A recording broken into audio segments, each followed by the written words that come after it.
Mesdames, Messieurs, chers collègues, chers étudiants, je profite de l'occasion qui m'est donnée ici pour remercier l'ICES, Paul Martin qui est là, et à travers elle toutes les autorités de l'ICES, Eric Gherardi, qui n'oubliera personne. Et puis je suis très reconnaissant à l'égard d'Anthony d'avoir organisé ce colloque et surtout de m'inviter, moi, en tant qu'historien, dans cet aréopage peut-être de savants, qui ont traité brillamment du théâtre. Je suis historien. Je dois dire que je ne suis pas spécialiste de la représentation théâtrale, ni même acteur, ou autrement qu'en jouant mon propre rôle, comme certains acteurs, c'est vrai. Alors, je jouerai ce rôle de composition, d'historien, en évoquant une période que je connais, ce fut l'objet de ma thèse, la Seconde Guerre mondiale, et plus particulièrement la vie dans les oflags et les stalags. Je suis très reconnaissant, effectivement, de pouvoir traiter de ce sujet, parce que j'avais déjà traité de ce sujet il y a très longtemps, je l'avais en réserve, et cette communication me donne l'occasion de l'évoquer, un sujet personnel en outre, puisque il vient d'une situation familiale. J'ai peu connu un grand-père qui fut prisonnier, qui est mort un 22 décembre, peut-être trop tôt, et moi je suis né un 22 décembre, peut-être trop tard, pour pouvoir en profiter. Alors évidemment, je ne parlerai pas de cette situation, hein, je ne parlerai pas de mon grand-père, mais plutôt des camps, les oflags, les stalags. J'ai étudié cela à travers les colis, par exemple, mais aussi le théâtre, puisque j'ai eu l'honneur dans cette maison de diriger une étudiante en Master 2 sur le théâtre dans les camps.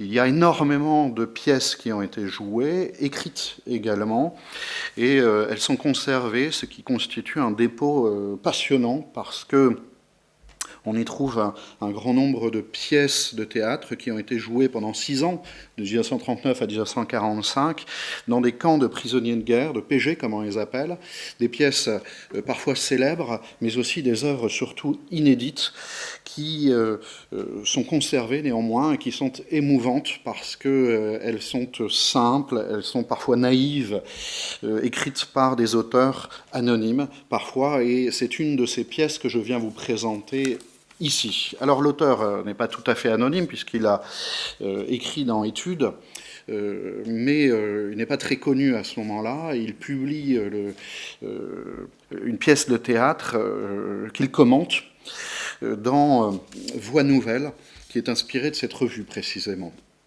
Il est jésuite, on en parlera, et cette pièce est jouée en décembre 1940 dans l'Oflag d'Isbé à Nürnberg.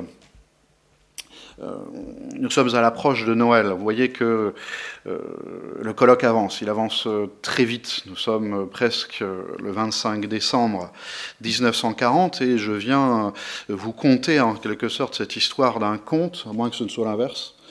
En décembre, le froid s'est abattu sur la défaite des soldats français qui, prisonniers dans les camps en Allemagne, ont tout perdu. Les soldats qui ont perdu leurs armes, leurs chefs, et qui sont internés dans des stalags, des camps pour les hommes de troupes ou les sous-officiers, et qui sont contraints, comme vous le savez, de travailler. Les oflags, et c'est le cas évidemment pour le cas que je vais évoquer, où les hommes qui sont des officiers ont tout perdu, ils ont perdu leurs hommes, ils ont perdu le sens de leur grade, probablement, et ils sont internés dans des oflags où une oisiveté sans but, eh bien, alourdit le poids de leur sort captif. En quoi ce Noël captif, il faut l'appeler ainsi, représente-t-il une part de l'illusion théâtrale? C'est la question que j'ambitionne de traiter ici, avec peut-être des sous-questions. Est-ce que c'est une illusion de Noël, une illusion de théâtre, une illusion de style théâtral? C'est ce que nous allons voir à travers trois parties. Un rappel du pays perdu, c'est le premier aspect que je remarque dans cette pièce, un substrat de cérémonie religieuse, puisque c'en est une, j'aurai l'occasion de le développer, est écrite et commentée par un père jésuite. Et c'est aussi une œuvre théâtrale particulièrement dépouillée qui témoigne d'un style qui, évidemment, se trouve ailleurs. Alors, commençons par le rappel du pays perdu. Évidemment, Noël est omniprésent en 1940 dans les publications, autorisées ou non, des prisonniers de guerre. Voilà une période difficile à passer pour les hommes. Et il faut rappeler les circonstances de ce Noël 1940. La France de mai 1940 connaît une défaite fulgurante qui amène à la capture de près de 1,9 million d'hommes, presque 2 millions. Beaucoup pensent être libérés rapidement, ce qui explique le faible nombre d'évasions, tandis qu'une libération anticipée arrive pour certains d'entre eux, arbitrairement d'ailleurs, à quelques grands blessés, et puis aux hommes des territoires de l'Est, l'Alsace et la Moselle d'alors. Ils sont renvoyés, eux, dans leur territoire, annexés de fait, et puis n'oublions pas les soldats de l'Empire qui sont internés dans les fronts de Stalag, sur le territoire français, alors qu'ils sont évidemment mis en dehors du territoire du Reich, qui n'en veut pas. 1,5 million environ de prisonniers se trouvent dans ces camps, et ils commencent une vie de camp depuis juin, la plupart, qui est coupée de la France, qui n'est visible au PG qu'à travers la propagande de Vichy, qui est pesante, à laquelle certains adhèrent, et évidemment qui instrumentalise les prisonniers de guerre. Les PG sont l'objet d'une propagande qui cherche à les rallier à leur cause.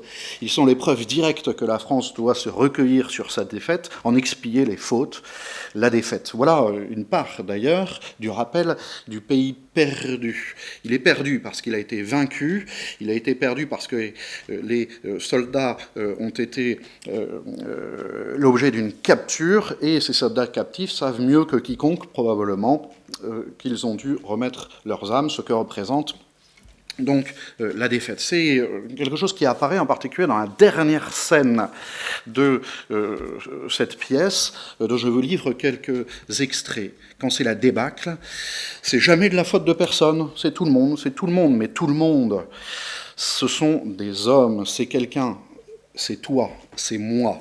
C'est quasiment la conclusion, en quelque sorte, de cette pièce. Alors, ce pays perdu est représenté beaucoup de fois dans la pièce, et il est perdu parce que la France est éloignée. La séparation du pays s'ajoute évidemment l'éloignement du foyer, qui est douloureux et qui se retrouve plusieurs fois dans ces quelques 7 scènes. La pièce est divisée en 7 scènes, un seul acte. Et ce Noël captif, eh bien, a beau jeu de jouer en quelque sorte sur le rappel de l'enfance, et évidemment l'évocation de l'enfant Jésus, par exemple. Alors, l'évocation du Noël prisonnier n'est pas une particularité de cette pièce, bien entendu. On le retrouve à travers plusieurs événements ou faits dans cette période. Les crèches se multiplient, dont on s'étonne parfois. Je citerai Jean Guiton, qui lui est enfermé à la flaque 4D, où il trouve Sartre, par exemple, et qui écrit à la Libération, eh bien, à propos du Noël 1942, que certains s'étonnent que des officiers prisonniers aient passé leur temps à composer des crèches.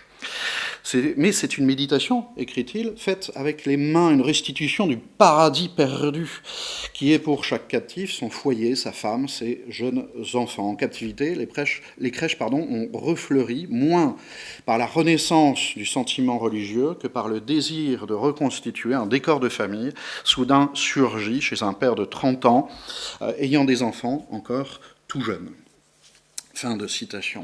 On voit apparaître ce genre d'interprétation dans cette pièce plusieurs fois. La scène 1 place immédiatement le spectateur dans cette ambiance de Noël froid.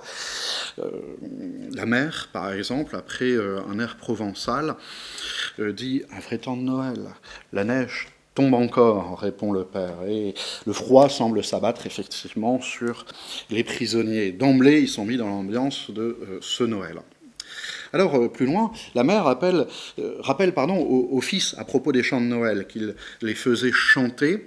C'est vrai, dit-il, c'est comme c'est vieux déjà. Oui, je les aime encore, les vieux Noël, c'est joli et c'est touchant. Noël, c'est la fête des enfants.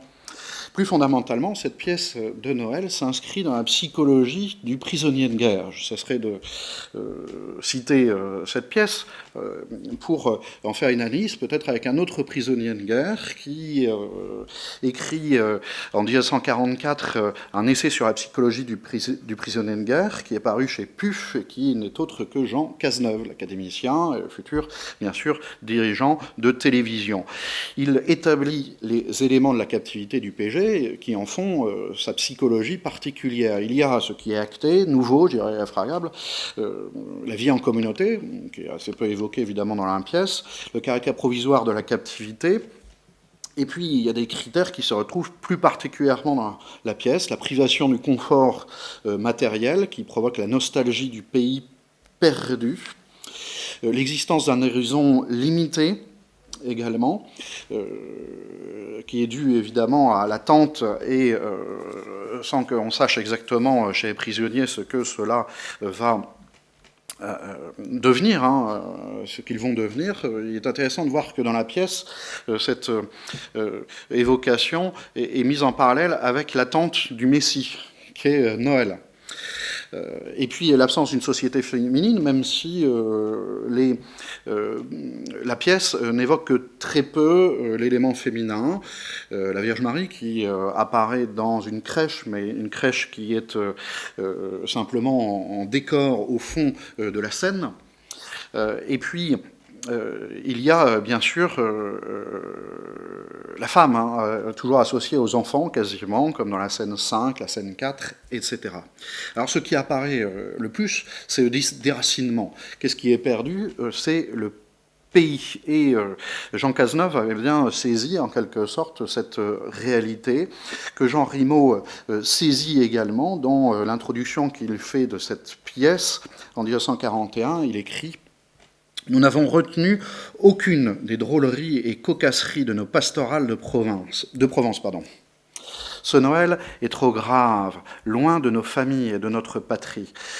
Mais nous voudrions vous faire entendre, dans la nuit de la pauvreté, quelque chose du message de Noël. Message d'espérance, message d'amour et de paix à la misérable humanité brassée dans la souffrance.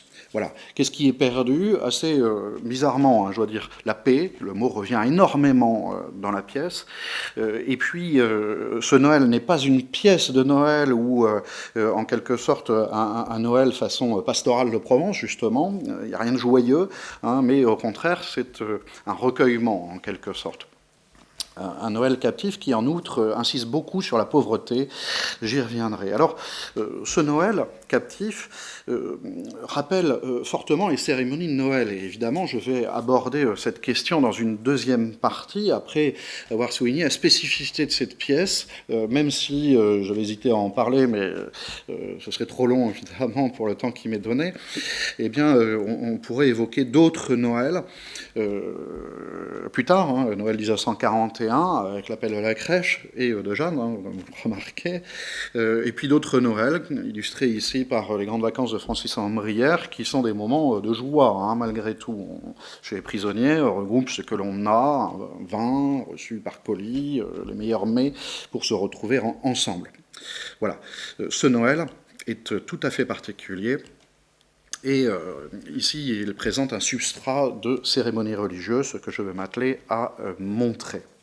Alors, pour comprendre pourquoi une pièce de théâtre sur Noël est organisée plutôt qu'une messe de minuit, une cérémonie religieuse, il y en a évidemment, et pas simplement dans le culte catholique, eh bien, il faut se remettre dans le contexte. En 1940, une aumônerie de Caen se met relativement lentement en place. Dans certains endroits, les prisonniers de guerre bénéficient des services liturgiques des religieux allemands. Et c'est le cas des prisonniers qui sont enfermés à l'Opplag 4B de Nienburg.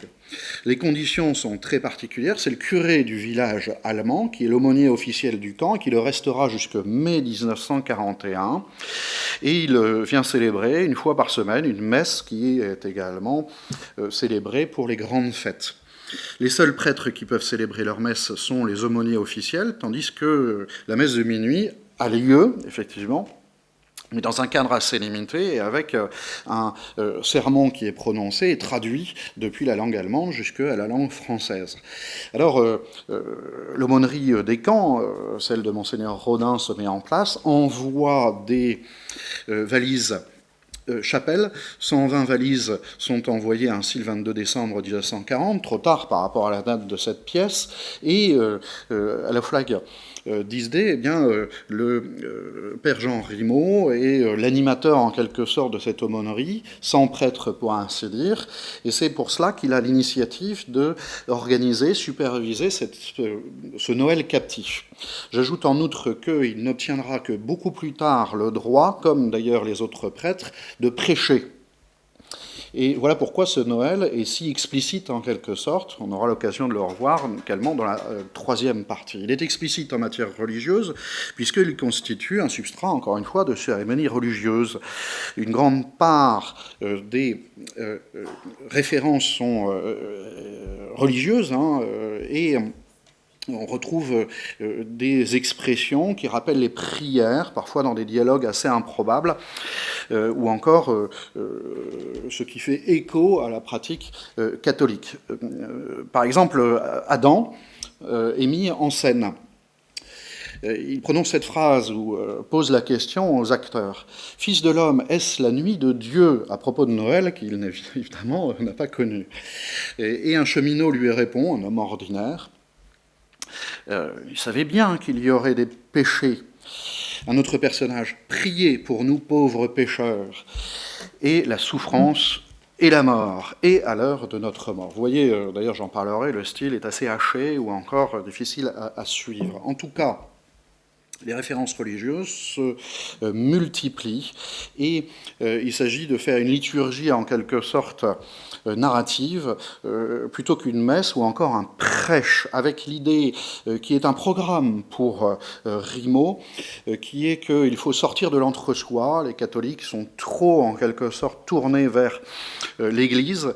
Ils se réunissent pour la messe de minuit. Ici, il faut offrir à tous les prisonniers, y compris les non-catholiques, une veillée de Noël en quelque sorte, quasi religieuse, qui eh bien, fera découvrir les mystères religieux de ce Noël, alors que, évidemment, il n'irait pas forcément à la messe de minuit.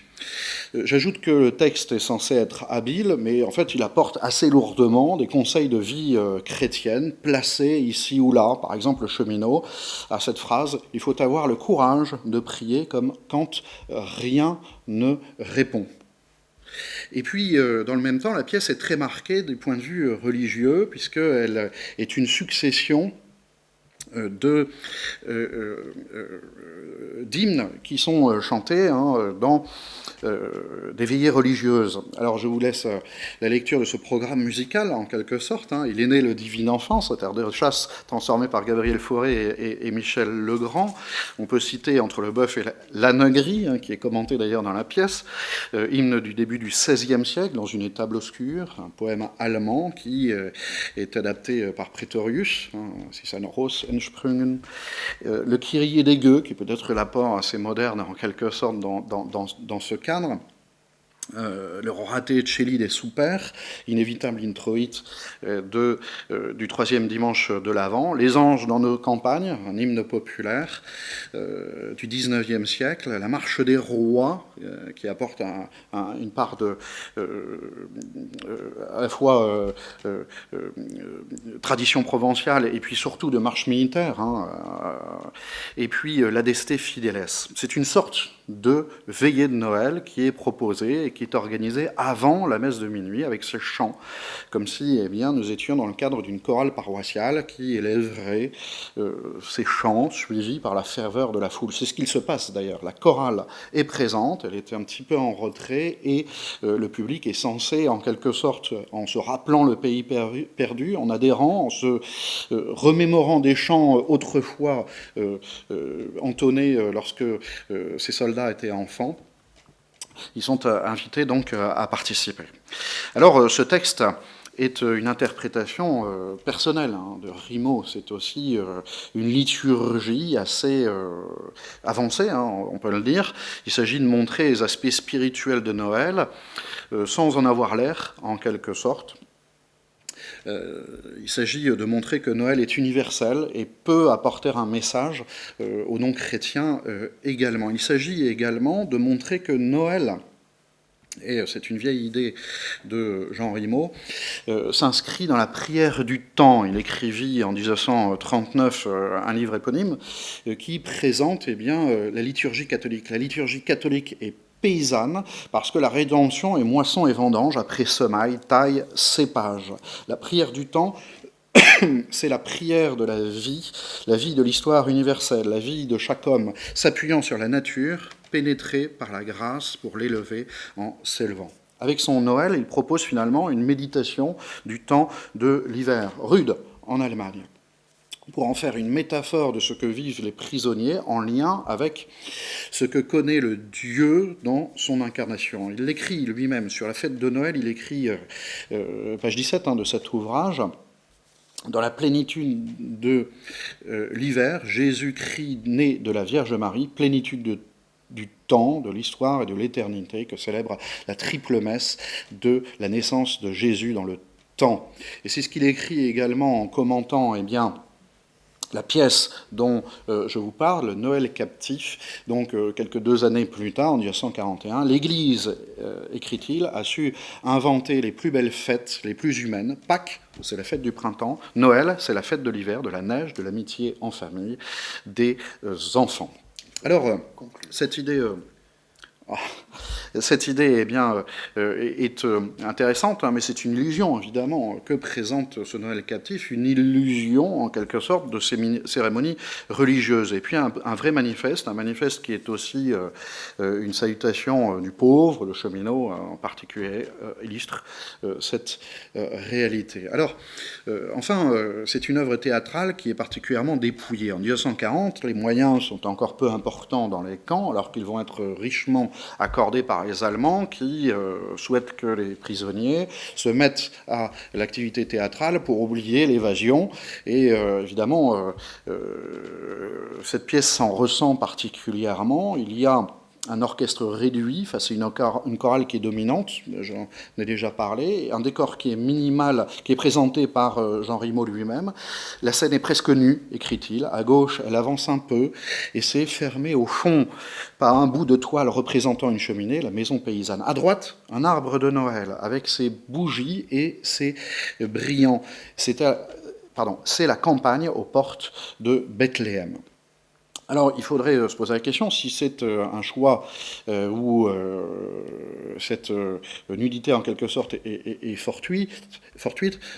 Évidemment, c'est un choix. Le décorum est faible, parce qu'il faut montrer tout le dépouillement, en quelque sorte, que constitue ce Noël captif. Les personnages, en outre, pour passer à autre chose, sont campés. Il y a une explication qui est donnée au tout début de la pièce, parce que le mystère n'est pas très clair, il faut bien le dire, avant que les 3 coups ne retentissent. Pas ceux de la fin, mais ceux, évidemment, de la pièce. Ce mystère, pour avoir tout son sens, écrit Jean Rimaud, devrait être joué en veillée dans la nuit même de Noël.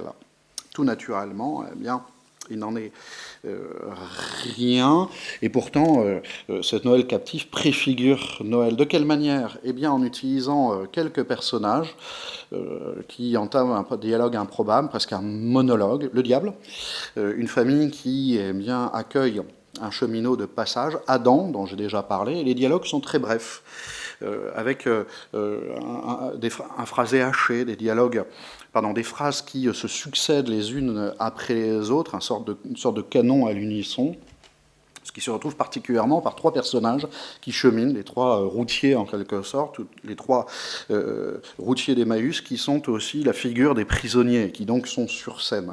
Ils figurent des vertus, le bonheur, la justice, l'amour. Alors je vais finir par un extrait plein de naïveté. Il prononce ces phrases. Le jour vient, et un autre. Un jour comme les autres, un jour de souffrance. Encore un autre. Un jour de faute. Le dernier termine. Un jour d'espérance. C'est évidemment ainsi qu'il faut terminer en quelque sorte cette pièce pour en prendre la mesure, hein, évidemment. Le style qui est repris, celui de Léon Chancerelle, qui a théorisé et pratiqué des années 30 ce style propre aux comédiens routiers que Jean Rimaud présente et fait réaliser par des prisonniers, qui ne sont pas forcément d'ailleurs des scouts, hein, avec toutes ces caractéristiques précisément. Un geste minimal, moins vous en faites, écrit Chancerelle, et bien plus vous toucherez. Les interjections et les expressions verbales sont bannies et courtes. Le phrasé est rythmé particulièrement. Voilà. Etc., etc., etc. Il y a un style, en quelque sorte, qui va être repris de ce Noël captif par d'autres pièces, dont, hélas, je ne peux parler, faute de temps.